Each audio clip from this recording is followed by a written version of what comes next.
Come back to the class. 14 question हो गया, 15वां देखो बेटा। स्काई लिमिटेड तथा उसकी सहायक स्टार लिमिटेड के वित्तीय विवरण 31 मार्च 2017 को अग्र प्रकार से है।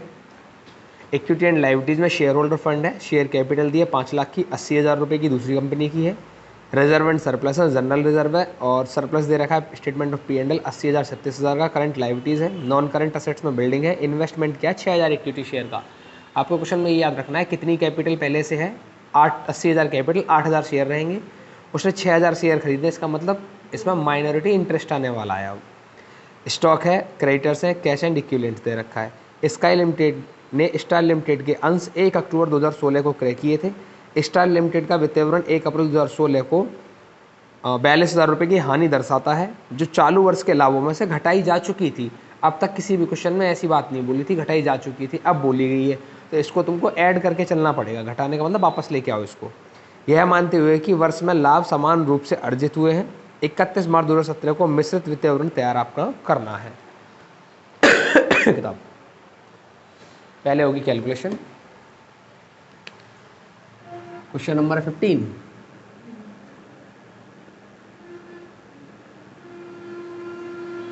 कैलकुलेशन ऑफ होल्डिंग रेशियो पहले।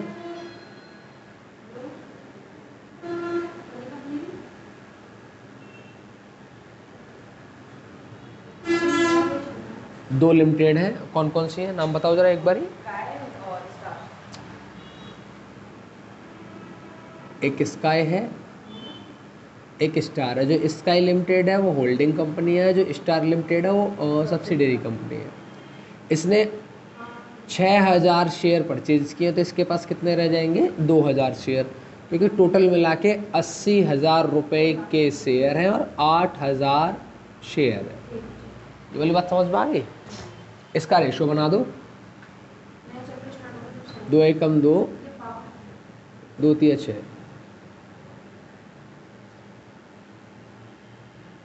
चलिए नेक्स्ट कैलकुलेशन करेंगे।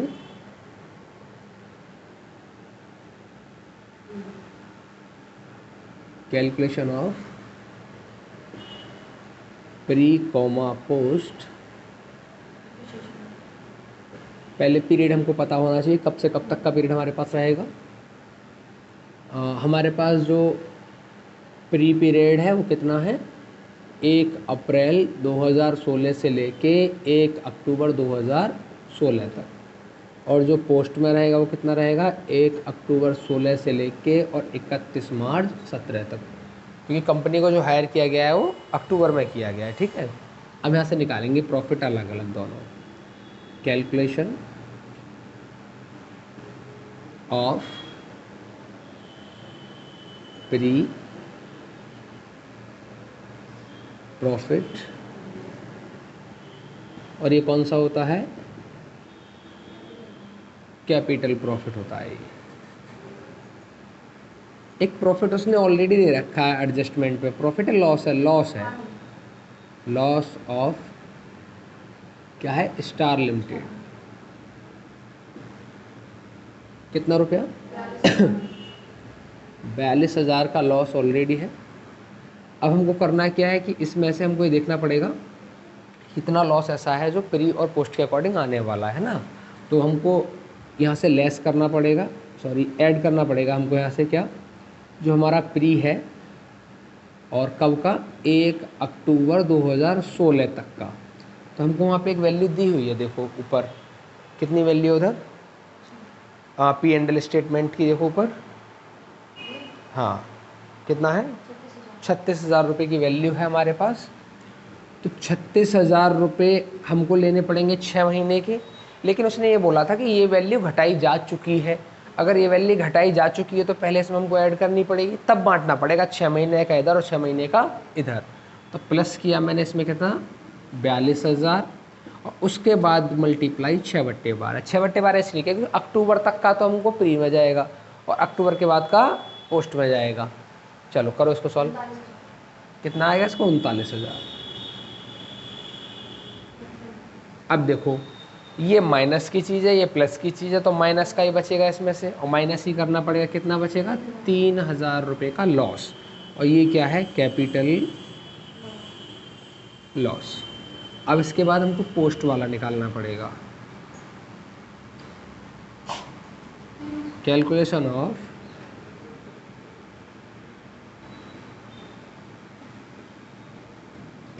प्रॉफिट, ये रेवेन्यू टाइप होता है।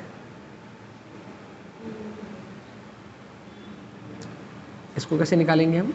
देखो statement of P and L हमको दिया है, जो बैलेंस शीट में गिवन है किसका, स्टार लिमिटेड का। कितने रुपए दिए? कितने? 39,000, 36,000 दिए बैलेंस शीट में जो दिए हुए है ना statement of P and L के। अब करना क्या होता है, ये जो कैपिटल का प्रॉफिट होता है इसमें से लेस करना पड़ेगा हमको, क्योंकि ये जो पूरा कैपिटल का प्रॉफिट आया अक्टूबर तक का आया है, तो अक्टूबर तक का तो हमको छोड़ना पड़ेगा, अक्टूबर के बाद का चाहिए हमें, ये पूरी साल का है। अब इसमें से हमको प्लस माइनस करना होता है, अगर प्रॉफिट है तो उसको माइनस करो और अगर लॉस है तो उसको प्लस करो। तो यहाँ पे हमको लॉस दिया हुआ है, कौन सा? कैपिटल वाला। कितने का लॉस है? 3,000 का, तो ये प्लस हो जाएगा, इसमें कितना हो जाएगा ये? 39,000। ये क्या है? Revenue profit. बताओ यहाँ तक बात समझ में आ गई सबको? अब इस रिवेन्यू प्रॉफिट को दो जगह डिवाइड कर देंगे, किस किस रेशो में? 3:1 के रेशो में।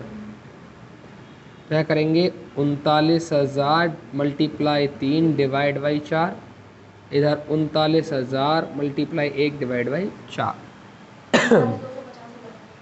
इधर का कितना? अरे कैसे आएगा 39,250? 29,250। इधर का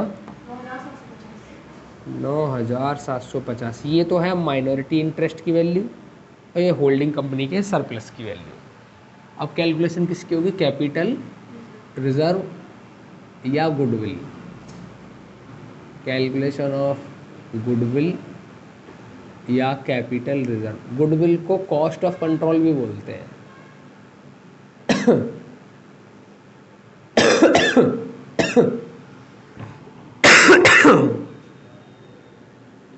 देखो स्टार लिमिटेड की जो कैपिटल है वो कितने की है? 80,000 रुपये की। लेकिन इस 80,000 में से हमने परचेज वैल्यू कितनी लिखी है? हम सिर्फ 60,000 शेयर खरीद रहे हैं उसके। 6,000 शेयर खरीदे, 60,000 रुपये के शेयर खरीदे हमने, है ना? कितने रुपए के? 60,000 की। तो इससे ये वैल्यू बनाई गई है, इसका मतलब इसका एड लेस में कोई मतलब नहीं है। अब ये जो वैल्यू आई है इसमें अगर प्रॉफिट हो कैपिटल वाला तो प्लस होता है और लॉस हो कैपिटल वाला तो माइनस होता है। तो माइनस करना पड़ेगा यहाँ से कैपिटल लॉस। बताओ ज़रा कितना आया? कैपिटल लॉस कहाँ पर है हमारा? ये रहा 3,000। तो ये जो 3,000 रुपये हैं ये तो हमको लेने पड़ेंगे इस रेशो में, मल्टीप्लाई 3 डिवाइड बाई 4। 2,250 कितना हो जाएगा ये? 57,750। लॉस है तो उसको माइनस किया है ना। ये हमारी वैल्यू बनी। इन्वेस्टमेंट कितना किया है हमने? 6,000 शेयर के लिए आगे देखो कितना रुपए लिखा है उसमें? 80,000, 70,000। ठीक है, इन्वेस्टमेंट किया हमने 70,000 रुपये। अब देखो वस्तु खरीदी हमने कितने की? 57 की। पैसे दे रहे हैं 70,000, पैसे ज़्यादा जा रहे हैं, इसका मतलब क्या है? गुडविल। देन गुडविल बराबर कैसे आएगा? 70,000 माइनस का 57,750 कितना आएगा? 12,250। चेक करो। ये गुडविल है। इसके बाद कैलकुलेशन होगी माइनॉरिटी इंटरेस्ट।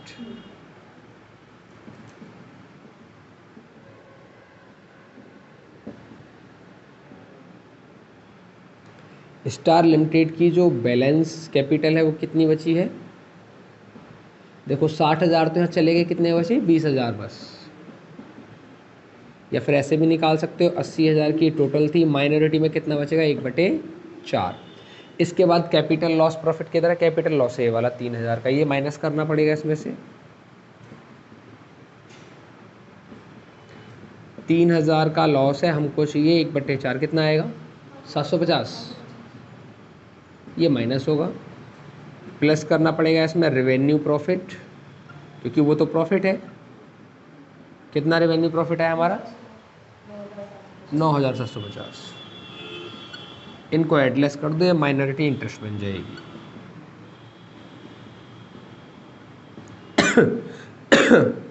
29,000,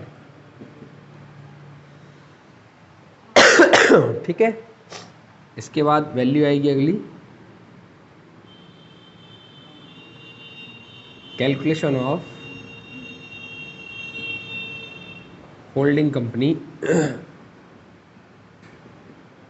सरप्लस। इसको ये भी बोल सकते हैं हम calculation of consolidated financial statement surplus, जो वहाँ पे शो होने वाला है। देखो बताओ होल्डिंग कंपनी कौन है हमारे पास, स्काई लिमिटेड का P&L कितने रुपए का दे रखा है 80,000 का। इसमें प्लस क्या होता है रेवेन्यू प्रॉफिट, अगर प्रॉफिट है तो प्लस, लॉस है तो माइनस। कितना है 29,250, जोड़ दो दोनों को,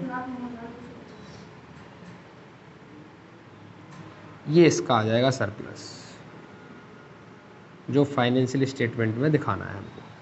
समझ गया तक सारी बात।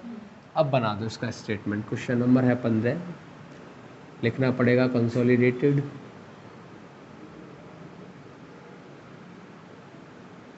फाइनेंशियल स्टेटमेंट, मतलब balance sheet as on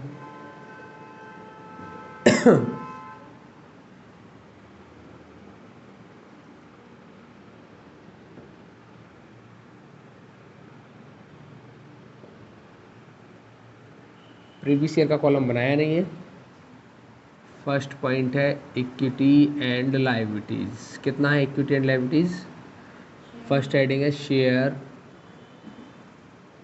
holders funds. कितना है बताओ, पार्ट ए में share capital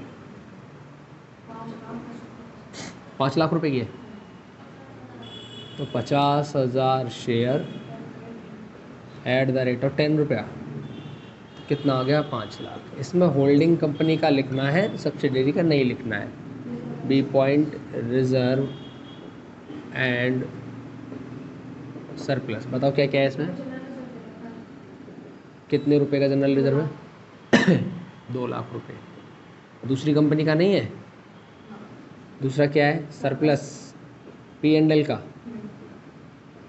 profit and loss अभी अभी हमने निकाला है कितना 1,09,250, 1,09,250। आप चाहो तो इन कैलकुलेशन में नंबर भी डाल सकते हो, जो वर्किंग नोट में काम आ सकती है यहाँ पे ना 1 2 3 4 ऐसे। अगला क्या दिया है हमको, तो इसमें एक और आएगा माइनॉरिटी इंटरेस्ट। कितना माइनॉरिटी इंटरेस्ट है हमारा 29,000। दूसरा पॉइंट आएगा करंट लायबिलिटीज,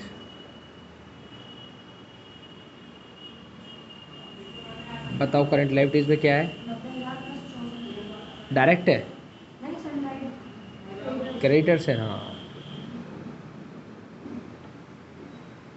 90,000 प्लस 64,000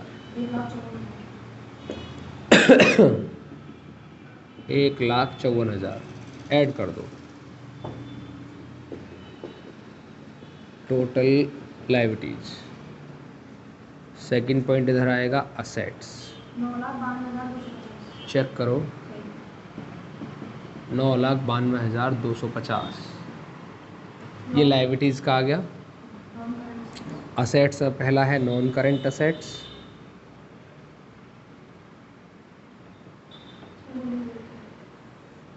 ठीक है। फर्स्ट पॉइंट बनाएंगे फिक्स्ड असेट्स, वो भी टेंजेबल, और उसमें बिल्डिंग है ना, कितना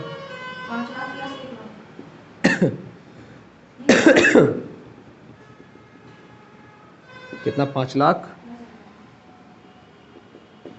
5 लाख प्लस 1 लाख, कुल मिला के हो गया 6 लाख रुपए। नहीं, अभी दूसरा भी आएगा इसमें, गुडविल इंटेंजिबल असेट्स।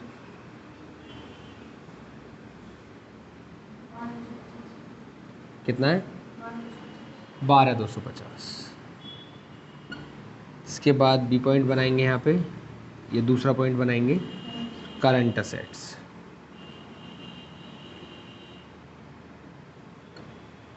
क्या है करंट असेट्स में?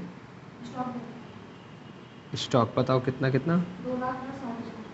2 लाख प्लस का 60,000, ये हो जाएगा 2,60,000। नेक्स्ट, डेटर्स कितने के हैं? 80,000 प्लस का 15,000, 95,000 हो गया ये।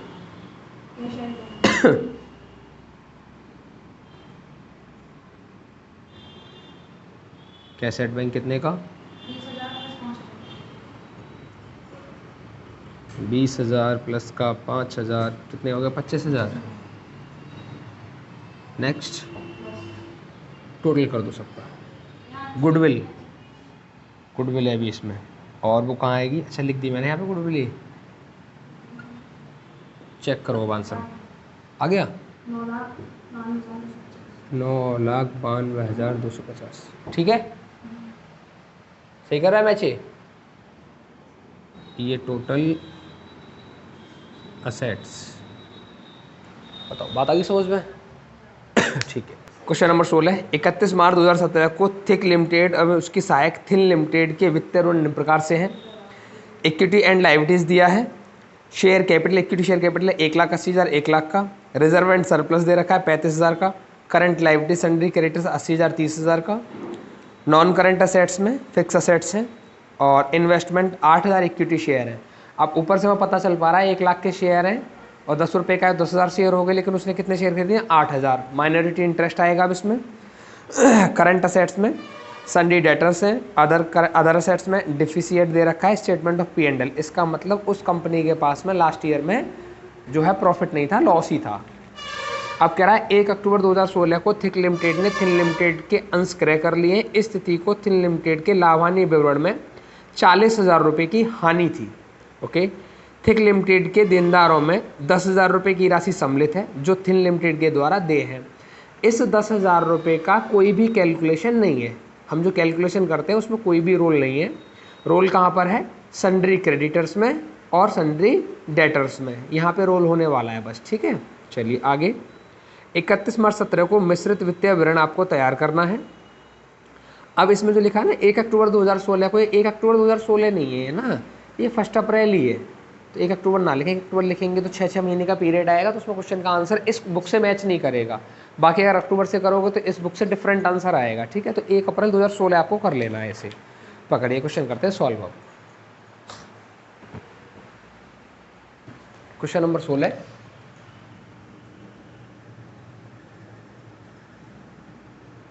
देखो, कैलकुलेशन ऑफ होल्डिंग रेशियो।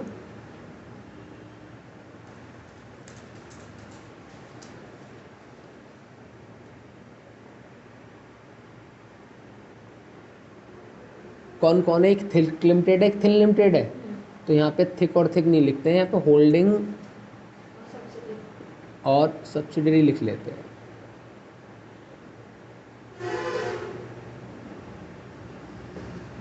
इसके पास कितने शेयर रहेंगे? 8,000। और इसके पास कितने रहेंगे? 2,000। जो 8,000 शेयर परचेज किया है ना उसने 80,000 रुपये में, तो ये वाला शेयर हो जाएगा 2 1 कम 2, 2 चौके 8, 4 और 1 का उसका रेशो हो गया है। अब अगली कैलकुलेशन करेंगे हम प्रॉफिट की, कैलकुलेशन ऑफ प्री वाले की, प्री एक्विजिशन प्रॉफिट। और ये कौन सा है? कैपिटल टाइप है। लॉस भी हो सकता है। कितना दिया एडजस्टमेंट में? 40,000 रुपये की हानि। अगले पेज पे पढ़ो, 40,000 की हानि, तो लॉस दिया है इसमें ना, लॉस ऑफ सब्सिडरी कंपनी 40,000। अच्छा, पिछला जो क्वेश्चन है उसमें भी 40,000 की हानि थी, लेकिन हमने यहाँ पे कुछ 42 में हमने यहाँ पे कुछ जोड़ा था, है ना। लेकिन हम जोड़ेंगे तभी जब बोलेगा कि ये हानि घटाई जा चुकी है, ऐसा तो इसमें नहीं बोला है। दूसरी बात है इसमें 6 महीने का पीरियड भी नहीं है, तो सिंपली 40,000 ही रहेंगे वरना इसका इतना ही। अब दूसरा वाला प्रॉफिट निकालना पड़ेगा हमको। कैलकुलेशन ऑफ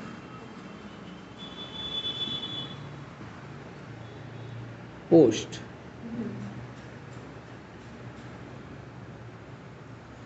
प्रॉफिट, और ये होता है रेवेन्यू टाइप। अब यहाँ पे प्रॉफिट नहीं है, इसमें फिर से लॉस हुआ है कंपनी को, असेट साइड दिया ना डेफिसिट, तो लॉस ऑफ सब्सिडरी कंपनी। कितने का लॉस दिया है? 25,000 रुपये का लॉस दिया है हमको, ये लॉस है।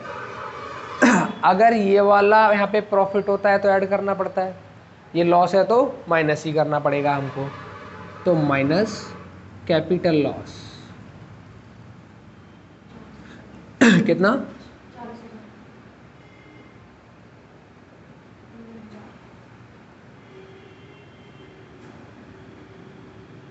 गलत बताया मैंने थोड़ा सा। अगर यहाँ पे प्रॉफिट होता है तो उसको माइनस करते हैं, अगर लॉस होता है तो उसको प्लस करते हैं। ये थोड़ा सा मिस्टेक से मैंने गलत बोल दिया। कितना बचा अभी ये? देखो ये प्लस वाली चीज़ ज़्यादा की है, तो इसका मतलब क्या है, ये प्रॉफिट बचेगा, है ना। रेवेन्यू प्रॉफिट, इसको दो जगह डिवाइड करना पड़ेगा, 4 और 1 के रेशो में। 4 के हिसाब से कितना आएगा? 15,000 मल्टीप्लाई 4 डिवाइड बाई 5, और इधर 15,000 मल्टीप्लाई 1 डिवाइड बाई 5। इसका आएगा 12,000 रुपये। कहाँ जाएगा? होल्डिंग के लिए। और ये जाएगा 3,000 रुपये, ये कहाँ जाएगा? माइनॉरिटी इंटरेस्ट के लिए। मतलब यहाँ तक बात समझ में आ गई। अब कैलकुलेशन करेंगे गुडविल और कैपिटल रिजर्व की।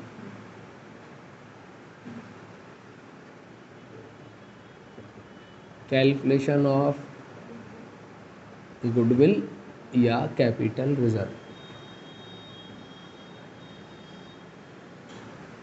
जो हमारे पास सब्सिडरी कंपनी है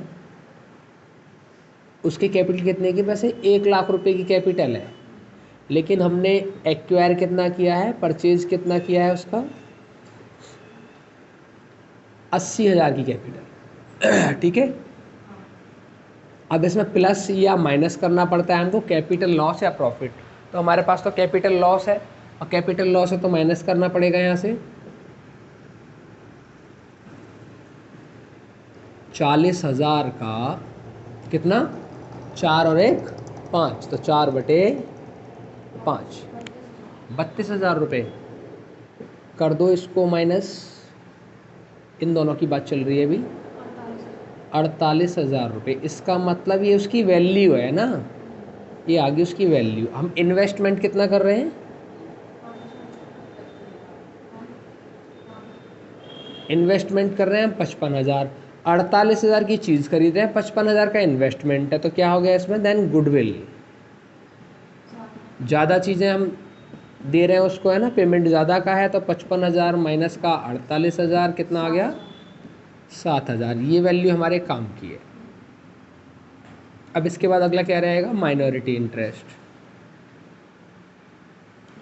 कैलकुलेशन ऑफ माइनॉरिटी इंटरेस्ट। इसको सॉल्व करेंगे। सबसे पहले हमको देखना पड़ेगा जो सब्सिडरी कंपनी है उसकी अभी जो कैपिटल रिमेनिंग उसके पास है कितनी है। वैसे तो 1 लाख थी उसके पास, सीधा सीधा ये भी कि 80,000 हमने ले लिए तो माइनस 80,000 कर दो, नहीं तो उस रेशो के अकॉर्डिंग कर दो। कितना? 1/4। उसके पास एक ही तो हिस्सा है, 1/4 नहीं 1/5, तो कितना बचेगा बेटा इधर? 20,000। इसके बाद हमको प्लस माइनस करना पड़ेगा कैपिटल लॉस या प्रॉफिट। तो कैपिटल लॉस है यहाँ पे कितने का? 40,000 का। इसका भी कितना करना पड़ेगा? 1/5। कितना आ जाएगा? 8,000। ये माइनस, प्लस माइनस करना पड़ेगा रेवेन्यू, और अगर प्रॉफिट है तो प्लस ही होगा। कितना प्रॉफिट है उसका? 3,000। कर दो इसको एडलेस, चेक करो जरा इसको। ये हो जाएगा हमारे पास माइनॉरिटी इंटरेस्ट। अब एक कैलकुलेशन रह जाएगी हमारे पास, सरप्लस, जो हम कंसोलिडेटेड बैलेंस शीट में दिखाएंगे सरप्लस ऑफ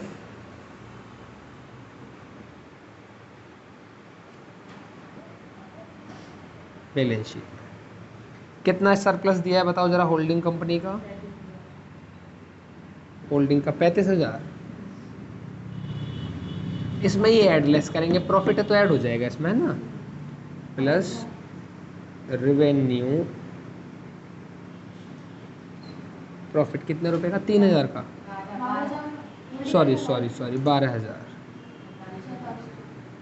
ये हो जाएगा 47,000। बताओ बात समझ में आ गई सब। अब बैलेंस शीट बना दो, मैंने ऊपर कुछ नहीं लिखा, डायरेक्ट हेडिंग लिख के करूँगा मैं।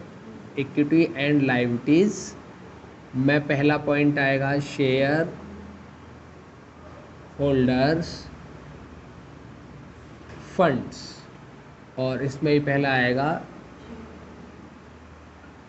Share capital. कितना कैपिटल है बताओ होल्डिंग का, 1,80,000। इसका मतलब 18,000 शेयर और एट द रेट ऑफ 10 रुपये का एक शेयर, तो टोटल वैल्यू हो जाएगी 1,80,000। दूसरी वैल्यू रिजर्व एंड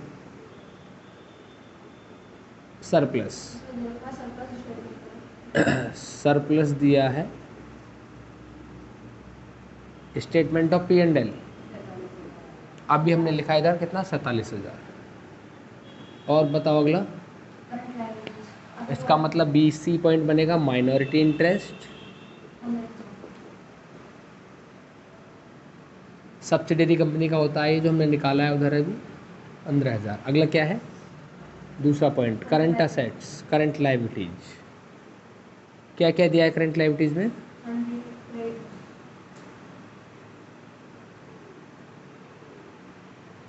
अब जो 10,000 वाली लाइन थी ना एडजस्टमेंट में, वो पढ़ो एक बारी।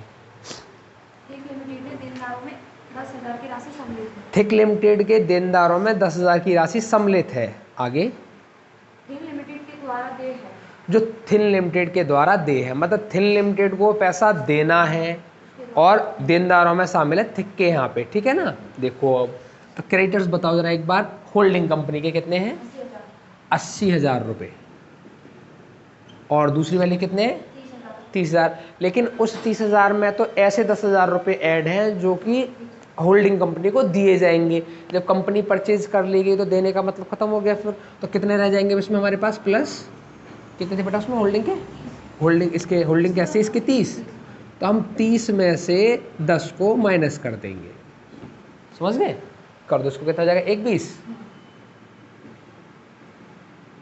और वैल्यू है इसमें, अच्छा मैंने गलत जोड़ दिया, 1,00,000। और भी वैल्यू है इसमें नहीं, जोड़ दो सबको, 3,42,000। चेक करते रहना, ये हो जाएगा टोटल लायबिलिटीज। सेकंड पॉइंट आएगा असेट्स। पहला हेड है फिक्स असेट्स या नॉन करेंट,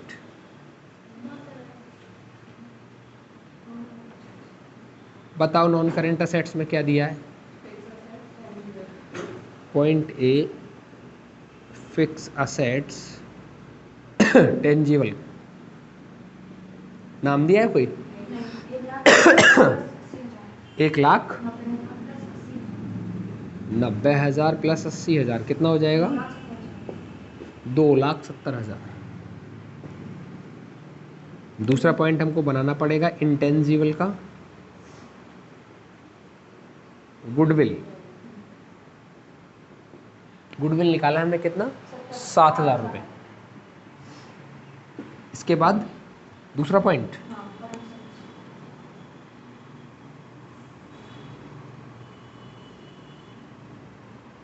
करंट असेट्स में फर्स्ट पॉइंट सन्ड्री डेटर्स। बताओ डेटर्स कितने के होल्डिंग के, कितने के होल्डिंग के 50,000 और प्लस 25,000। अब वो 10,000 वाली लाइन फिर पढ़ो एक बार, के देनदारों में 10,000 की राशि सम्मिलित है जो थिन लिमिटेड के द्वारा दे है। इसके देनदारों में, वहाँ क्रेडिटर्स में शामिल थी, इसके देनदारों में 10,000 की राशि ऐसी है जो सब्सिडरी कंपनी से मिलने वाली है, तो यहाँ से भी इस 50 में से 10 कम होंगे। कर दो जरा सॉल्व। 40 और 25 65,000। आगे और बस टोटल कर दो इसका, ये हो जाएगा इसका टोटल असेट्स। बात समझ में आ गई? क्वेश्चन नंबर है 16। ठीक है।